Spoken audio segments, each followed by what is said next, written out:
Hello, അപ്പോൾ ഇന്നത്തെ നമ്മുടെ വീഡിയോ ഒരു കുട്ടിയുടുപ്പ് തയ്ക്കാനായിട്ടാട്ടോ. അതായത് 1 വയസ്സുള്ളൊരു കുഞ്ഞിന് വേണ്ടിയിട്ടാട്ടോ നമ്മൾ തയ്ക്കുന്നത്. ഇതാണ് നമ്മുടെ മെറ്റീരിയൽ. ഏതാണ്ട് വിചിത്ര സിൽക്കിൽ എന്തോ പ്രിൻ്റ് വരുന്ന മെറ്റീരിയലാണ്. അപ്പോൾ ഇതാണ് നമുക്ക് അളവ് തന്നേക്കുന്ന ഒരു തുണി എന്ന് പറയുന്നത്.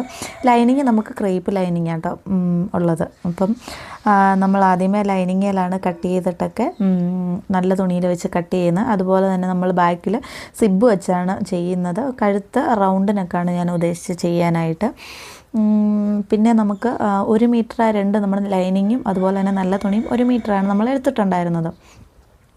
അപ്പോൾ ലൈനിങ് ഇതുപോലെ കുഞ്ഞു കുഞ്ഞു പ്ലേറ്റ്സ് ഇട്ട് കൊടുക്കുന്നുണ്ട്. അപ്പോൾ ലൈനിങ്ങിൻ്റെ അടിഭാഗത്ത് ഞാൻ കുറച്ച് ഭാഗം നല്ല വീതിക്ക് മടക്കി അടിച്ചിട്ടുണ്ട്. കാരണം കുറച്ചും കൂടെ നല്ല വിരിഞ്ഞ് ഉടുപ്പ് നിൽക്കാനായിട്ട് നമ്മൾ പ്രത്യേകിച്ച് വേറൊരു ലൈനിങ്ങും ഇതിൽ വെക്കുന്നില്ല, ഈ ഒരു ലൈനിങ് മാത്രമേ വെക്കുന്നുള്ളൂ. അതുകൊണ്ട് കുറച്ചും കൂടെ വിരിഞ്ഞ് നിൽക്കാനായിട്ട് ഇതുപോലെ അടിഭാഗം മടക്കി അടിച്ചിട്ടുണ്ടെങ്കിൽ ഉടുപ്പ് കാണാൻ നല്ല ഭംഗിയായിരിക്കും കേട്ടോ. അപ്പോൾ ഇതാണ് നമ്മുടെ ലൈനിങ്ങിൻ്റെ പാർട്ട്. ഇനി നമുക്ക് നല്ല തുണിയുടെ അടിഭാഗം ജസ്റ്റ് ഒന്ന് മടക്കി അടിച്ച് കൊടുക്കാം. അതുപോലെ തന്നെ നമ്മുടെ ലൈനിങ്ങിൽ എങ്ങനെയാണോ കുഞ്ഞു കുഞ്ഞു ഞൊറിവിട്ട് കൊടുത്തത് അതുപോലെ തന്നെ നമ്മൾ നല്ല തുണിയിൽ നമ്മൾ ഞൊറിവിട്ട് കൊടുത്തിട്ടുണ്ട് കേട്ടോ. അപ്പോൾ ഈ തയ്ക്കുന്നതിന് മുന്നേ എനിക്ക് വലിയ പ്ലാനായിരുന്നു, എന്തൊക്കെയോ ചെയ്യണം എന്നൊക്കെ ഉണ്ടായിരുന്നു. പക്ഷേ എന്തോ കാരണവശാൽ എനിക്ക് ലാസ്റ്റ് മിനിറ്റിലാണ് തയ്ക്കാനായിട്ട് പറ്റിയത്.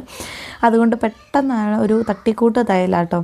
എന്തോ എനിക്കങ്ങ് ഒരു തൃപ്തി വന്നില്ല. ഈ ഒരു മോഡലല്ല പ്രതീക്ഷിച്ചത്. പക്ഷേ തയ്ച്ച് വന്നപ്പം സാധാരണ ഒരു മോഡലായിപ്പോയി. എങ്കിലും കുഴപ്പമില്ലായിരുന്നു. എല്ലാവർക്കും കണ്ടിട്ട് നല്ല ഭംഗിയുണ്ടെന്നൊക്കെ പറഞ്ഞു. പിന്നെ സിബ് ഞാൻ പറഞ്ഞു സിബ്ബാണ് വെക്കുന്നതെന്നുള്ളത്. ഇൻവിസിബിൾ സിബ് വെച്ചു. അതുപോലെ തന്നെ സ്റ്റിച്ചിങ് എല്ലാം നമ്മൾ ഇൻവിസിബിൾ രീതിയിലാട്ടോ ചെയ്തത്. കാരണം 1 വയസ്സുള്ള കുഞ്ഞായതുകൊണ്ട് തന്നെ നമുക്ക് അവിടെ ഇവിടെയും കൊണ്ട് കയറരുത്. അതുപോലെ തന്നെ തയ്യൽ തുമ്പൊക്കെ ഉള്ളിൽ പോവുകയാണെങ്കിൽ കുറച്ചും കൂടെ ഉടുപ്പ് നമുക്ക് റെഡിമെയ്ഡൊക്കെ എടുക്കുന്ന രീതിയിൽ നമുക്ക് ഉടുപ്പ് തയ്ച്ചെടുക്കാൻ പറ്റും കേട്ടോ. അപ്പോൾ ഇതാണ് ഞാനിപ്പം നല്ല തുണിയിൽ സിബ് പിടിപ്പിച്ച് കൊടുത്തു. ഇനി അതിൻ്റെ ഉള്ളിൽ നമുക്ക് ലൈനിങ്ങും കൂടെ വെച്ച് കൊടുത്തെങ്കിൽ മാത്രമാണ് ഈ ഒരു രീതിയിൽ നമ്മൾ ലൈനിങ് വെച്ച് കൊടുക്കുന്നത്. അപ്പോൾ ഇതൊക്കെ എല്ലാവർക്കും അറിയാമല്ലോ. അപ്പം അറിയില്ലാത്തവർക്ക് വേണ്ടിയിട്ട് ഞാൻ ജസ്റ്റ് ഒന്ന് പറയുന്നുണ്ടെന്ന് മാത്രമേ ഉള്ളൂ കേട്ടോ. അപ്പം നമ്മൾ അങ്ങനെ ലൈനിങ് ഒക്കെ വെച്ച് നമ്മൾ യോക്കിൻ്റെ പാർട്ട് കംപ്ലീറ്റ് ചെയ്തു. അതിനുശേഷം നമ്മൾ നമ്മുടെ താഴത്തെ പാർട്ടുമായിട്ട് നമ്മൾ അറ്റാച്ച് ചെയ്തെടുക്കുന്ന കേട്ടോ ഈ കാണുന്നത്. അതിന് ശേഷമാണ് നമ്മൾ താഴത്തെ പാർട്ട് ലൈനിങ്ങും കൂടെ പിടിപ്പിച്ച് കൊടുക്കുന്നത്.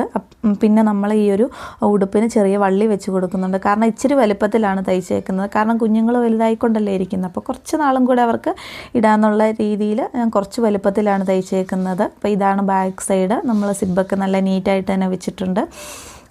ഇഷ്ടപ്പെട്ടെങ്കിൽ അപ്പോൾ എല്ലാവരും ഒന്ന് സപ്പോർട്ട് ചെയ്യണേ.